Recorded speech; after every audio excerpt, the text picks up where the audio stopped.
Assalamualaikum warahmatullahi wabarakatuh. Halo, hai, apa kabar semuanya? Semoga sehat semuanya ya. Kali ini kita mau sharing tentang jurusan-jurusan yang ada di SMK Negeri 1 Adiwerna. Udah pada tahu belum ya? Yuk simak penjelasan berikut. Ternyata ada 7 jurusan di SMK Negeri 1 Adiwerna. Yang pertama nih, Desain Permodelan dan Informasi Bangunan atau DPIB. Yang kedua, Teknik Audio Video atau TAV. 3. Teknik Instalasi Tenaga Listrik atau TITL. 4. Teknik Permesinan, disingkat TP. Yang kelima, Teknik Pengelasan atau TELAS. 6. Teknik Kendaraan Ringan Otomotif atau sering kita kenal TKRO. Yang terakhir, Teknik Komputer Jaringan atau TKJ. Kita bahas satu persatu ya. 1. DPIB. Apa itu Desain Permodelan dan Informasi Bangunan? Desain Pemodelan dan Informasi Bangunan atau yang tadinya bernama Teknik Gambar Bangunan adalah jurusan yang mempelajari tentang perencanaan bangunan, pelaksanaan pembuatan gedung, dan perbaikan gedung.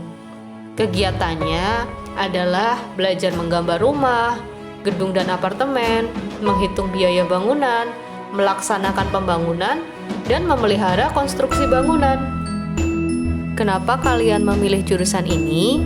Semakin berkembangnya industri properti dan konstruksi, kebutuhan akan tenaga drafter profesional untuk membangun sebuah infrastruktur pun ikut meningkat loh.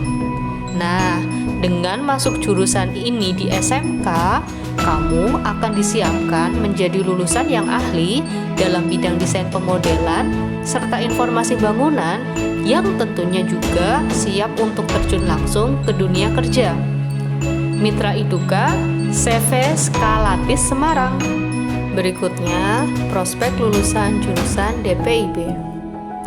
Yang pertama, program studi kuliah yang sesuai.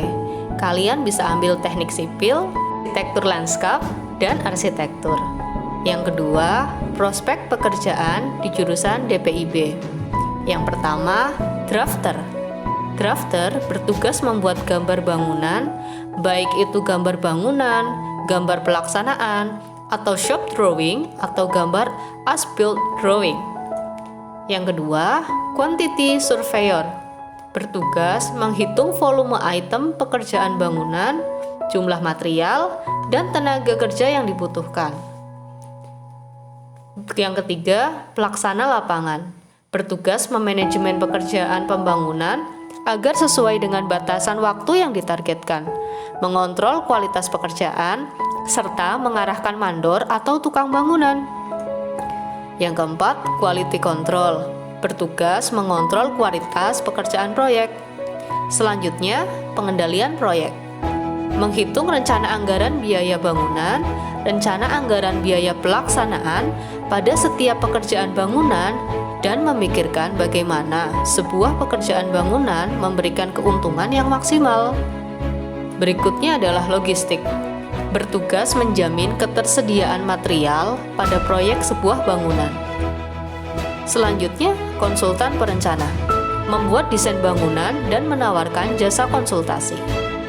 Yang terakhir, kontraktor atau pemborong. Melakukan kontrak kerja kepada pemilik bangunan agar mempercayakan pelaksanaan pembangunannya atau ukur tanah. Yang kedua, jurusan teknik audio video. Langsung saja kita bahas.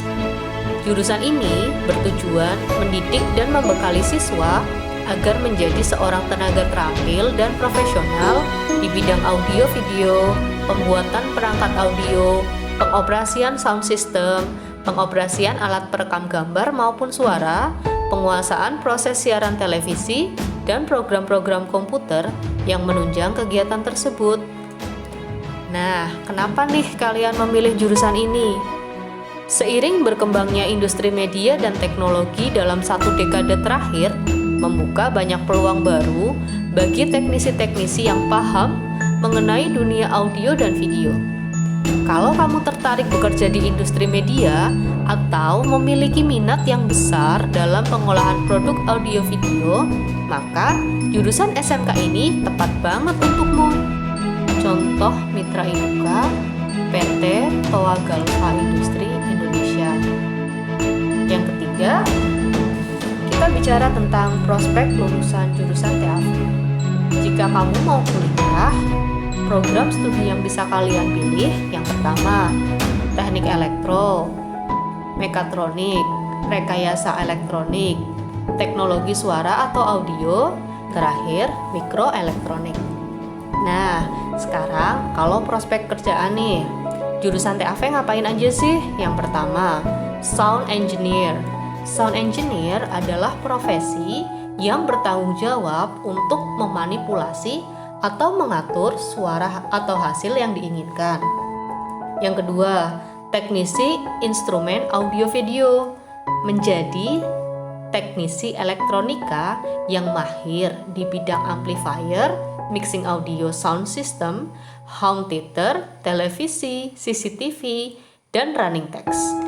Berikutnya, teknisi audio mobil. Instalasi atau pemasangan audio mobil memang merupakan hal yang biasa. Bagi kalian yang ingin memperoleh kenyamanan lebih dalam berkendara dengan memiliki audio mobil yang bagus, maka kalian perlu menyerahkan hal ini kepada ahlinya. Berikutnya, operator di perusahaan bidang elektronika. Selain menjadi teknisi atau entrepreneur, lulusan TAV juga bisa bekerja menjadi operator di perusahaan yang memproduksi peralatan elektronika. Perusahaan yang memiliki sistem produksi yang sudah menggunakan kontrol elektronika. 3. Jurusan TITL. Apa itu ya teknik instalasi tenaga listrik? Jurusan TITL mendidik peserta didik dengan keahlian dan keterampilan dalam perencanaan dan pemasangan instalasi, penerangan, dan tenaga, pemasangan dan pengoperasian motor listrik dengan kendali elektromekanik, elektronik, dan PLC. Kenapa kalian memilih jurusan ini? SDM yang ahli dalam bidang kelistrikan banyak sekali dibutuhkan oleh berbagai perusahaan. Kalau kamu tertarik untuk mempelajari seluk-beluk tenaga listrik, khususnya aplikasi dalam kehidupan sehari-hari, jurusan SMK ini sangat cocok untukmu.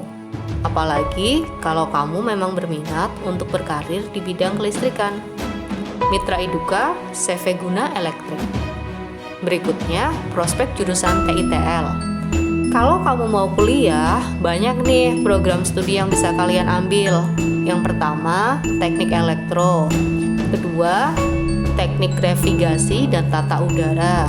Ketiga, teknik listrik bandara. Keempat, teknik sipil.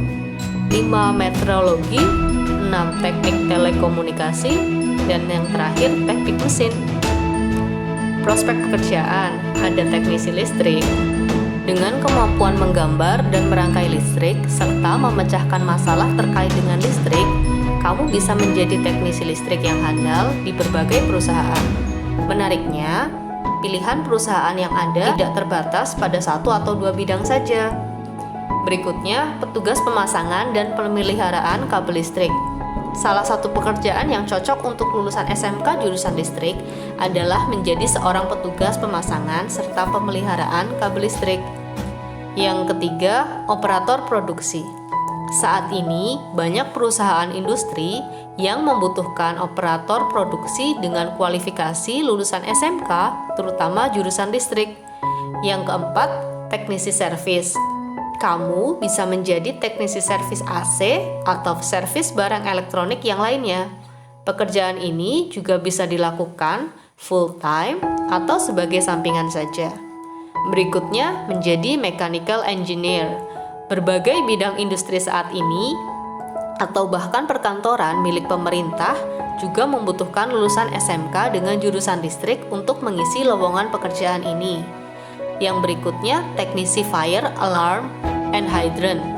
Pekerjaan ini membutuhkan lulusan SMK yang berpengalaman dalam hal perawatan dan perbaikan sistem fire alarm dan hydrant, menjadi nilai plus juga loh. Berikutnya, pengusaha di bidang listrik. Wah, dan yang gak kalah menarik adalah jadi seorang pengusaha. Dalam hal ini, kamu bisa membuka usaha yang berhubungan dengan teknik listrik. Kamu bisa membuka jasa instalasi listrik atau jasa perbaikan elektronik sendiri di rumah kalian. Asik kan?